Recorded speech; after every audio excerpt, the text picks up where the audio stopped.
Welcome to Where They Wander. We are Kat and Kev and we travel full-time around the United States in our grand design Imagine. Welcome to episode 1 of season 3. Cannot believe we're already in season 3. In this week's video, we are going to take you into Colorado. We're going to take a short hike and we have 2 emergencies that we have to deal with. Good morning, people. Good morning, party people. Somebody hit the record button. Hello, hello. We are driving. We're driving today. What's this we? I am driving. We are driving to a place called Crested Butte. It's near Gunnison, Colorado. Yeah, and it's in the national forest, isn't it? So we can take the puppies.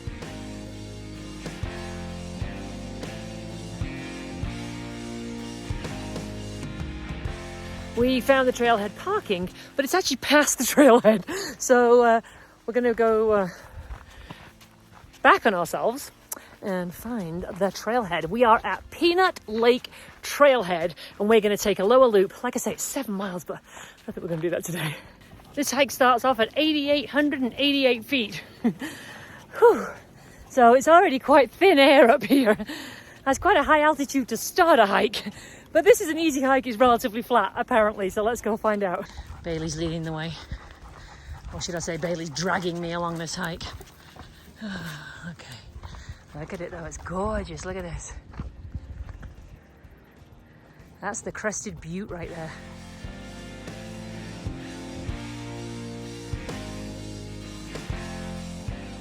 We'll do some research, but there's definitely old mining evidence here. You can see all the slag heap over there, and then that looks like an old tower, or what do you got, shaft. So we'll have a look. Maybe, it's Colorado. Did they mine gold here, silver, coal? Not sure.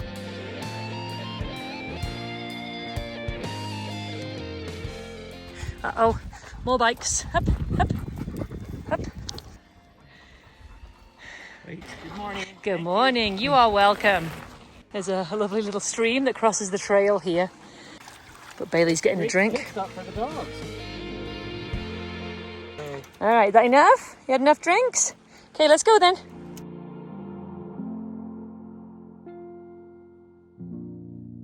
The history of this area is very much based in mining. In 1904, Horace Anthracite Mine began producing anthracite coal, and it became the primary livelihood for the families of Crested Butte.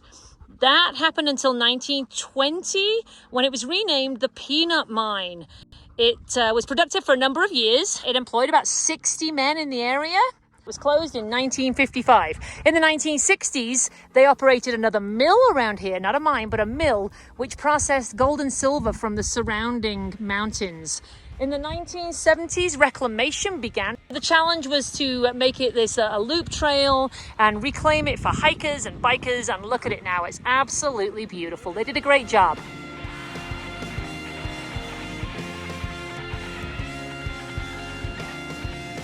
We finally reached the lower trail, and they have this adorable deconstructed book for children to learn about the outdoors and hiking. But it's beautiful around here. Kevin and I were just saying how it reminds us of being in Switzerland.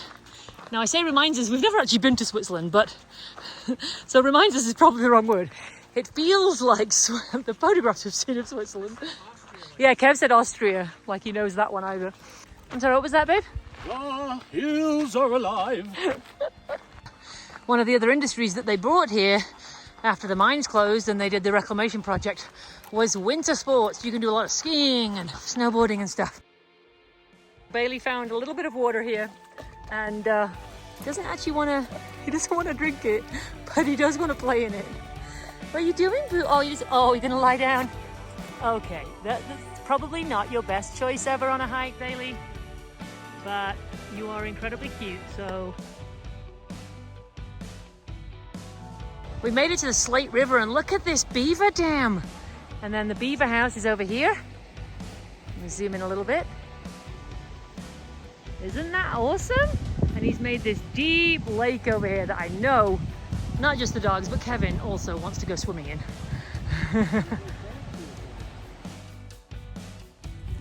You're not going to believe this, folks, but we were walking along the trail, said hello to these people, and I could recognize the British accents straight away. Not only were they from Britain, they were from around maybe 10 miles from my home.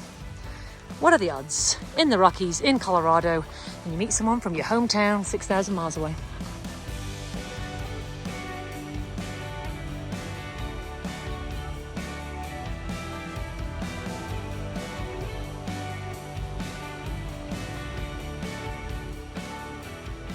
Apparently moose use this area a lot, so we're hoping to see a moose. Whether we will or not, I don't know. But I read the instructions. It says if a moose starts to attack, find an exit route. Down behind a tree? I don't know. All right, come on, boy. Footbridge, Bailey. And now we're coming back, almost back to the car. This here is what's left of that peanut mine, the coal mine that was here.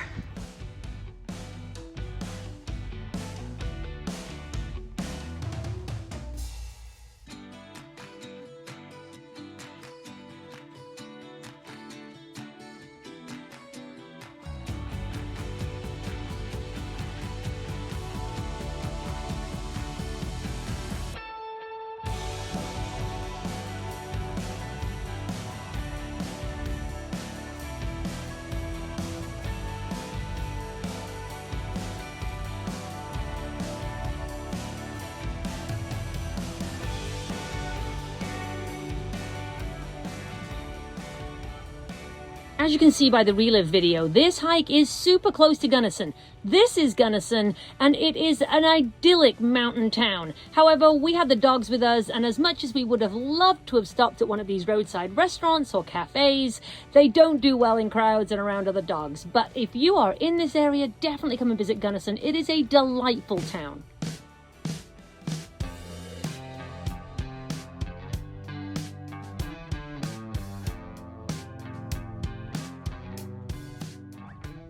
After a week relaxing in this beautiful location, we'll put a link below, we are heading to our next destination, which is Boondocking. And everything was going great until we reached this point on the Monarch Pass.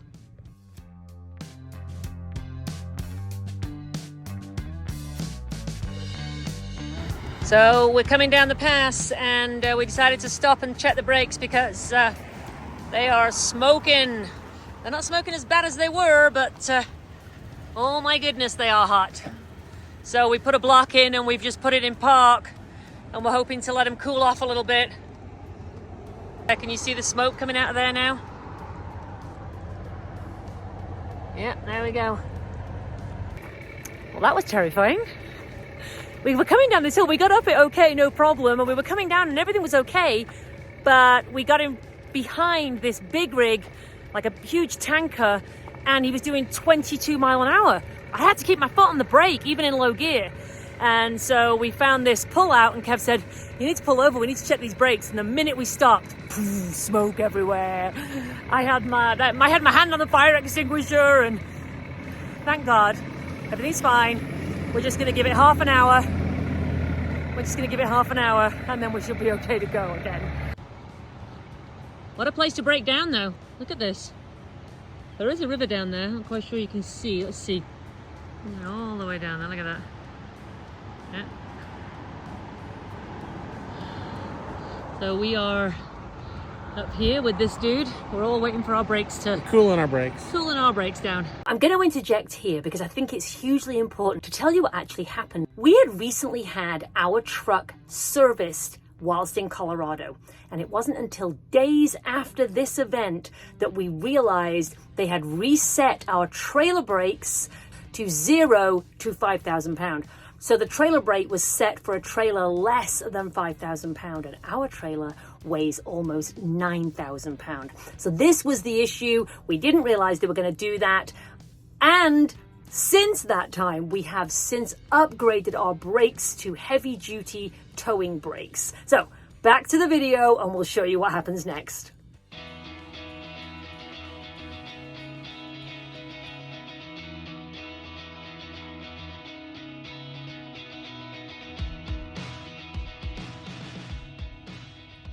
We're very proud of ourselves. We drove 2 miles up a dirt road. I'm saying 2 miles, Kev says it's probably about a mile or less. Found this incredible boondocking spot, which means free free BLM land, which is Bureau of Land Management. In other words, it doesn't cost anything to camp here. There are no facilities, as you can see. It's just a grassy verge, as it were. Anyhow, it's free, and we can stay here for 14 nights. And this is my view for coffee in the morning. Here we go. Here's our sunrise this morning. It's our second morning here at Poncho Flats. We are going to move. We did some scouting out this morning.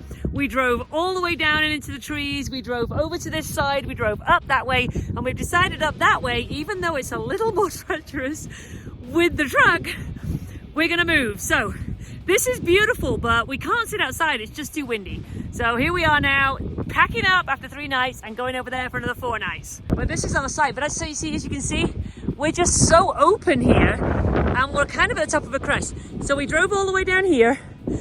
Amazing sights down there if you are a van lifer, or maybe if you've got a small Class C. Too treacherous for us. We drove all the way over here, but there are a lot of off-roaders over there, and also, again, there was no level site for us to go.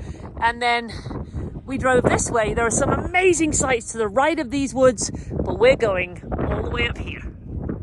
We have now left that open area, and we're getting a little more adventurous with our boondocking, so now we are going to go up here. Check this out. I'm excited, but I'm also a little nervous.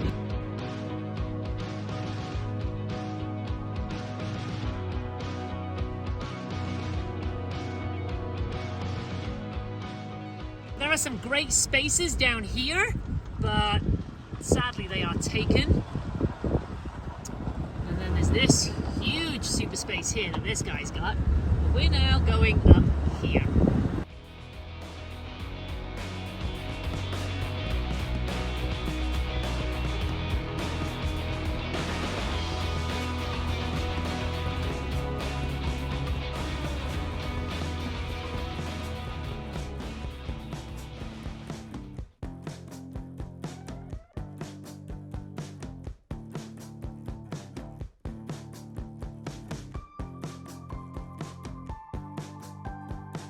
Okay, we're all set up in this new spot and we are loving it.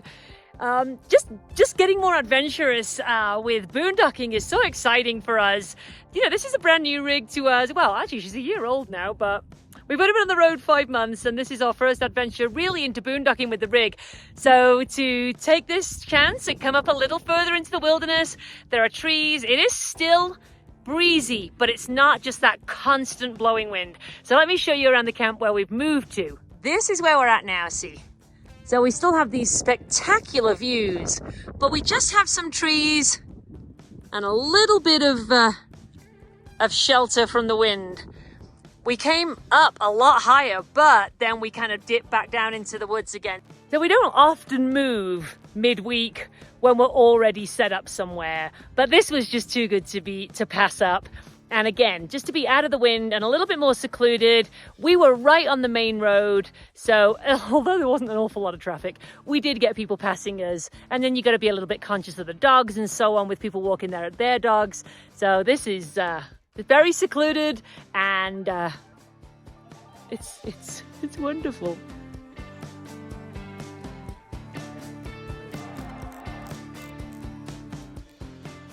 As you know, we've been camping in the wilderness. We've been dispersed camping at about 9,500 feet up here in the Monarch Pass. However, we just got a weather alert that said massive rainstorms are coming this way, and this is a dirt road, and it is not a good dirt road. So we got that weather alert. From getting the weather alert to booking a space in the 2 nights we have left that we were supposed to be here, to packing up and leaving, has taken us less than 45 minutes.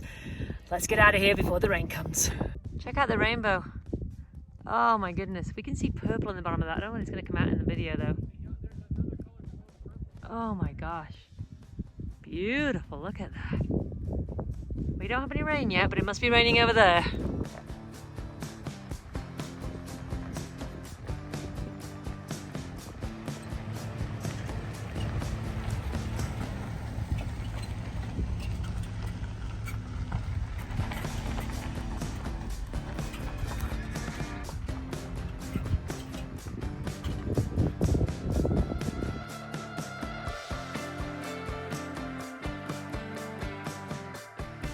Right, we are going down this road. We're coming to a very, very steep part, which I did drive up, so hopefully driving down it shouldn't be so bad. But you can see by looking at this road why we didn't want to stay on here when we're not four-wheel drive in the mud and the rain. So check out this ruddy part we're coming to now. Woo-hoo-hoo.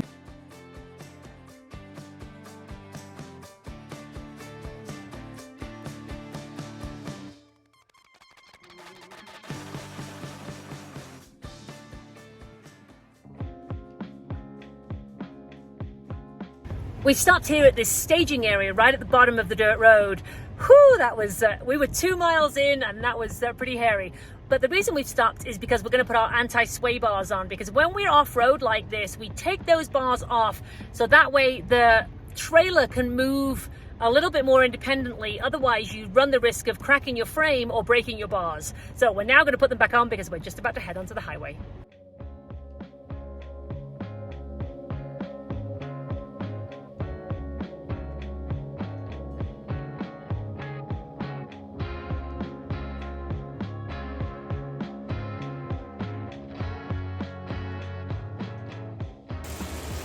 It's now been raining like this for about 12 hours. I don't know whether you can see the mud and the puddles of rain. So, yeah, check it out over here, look.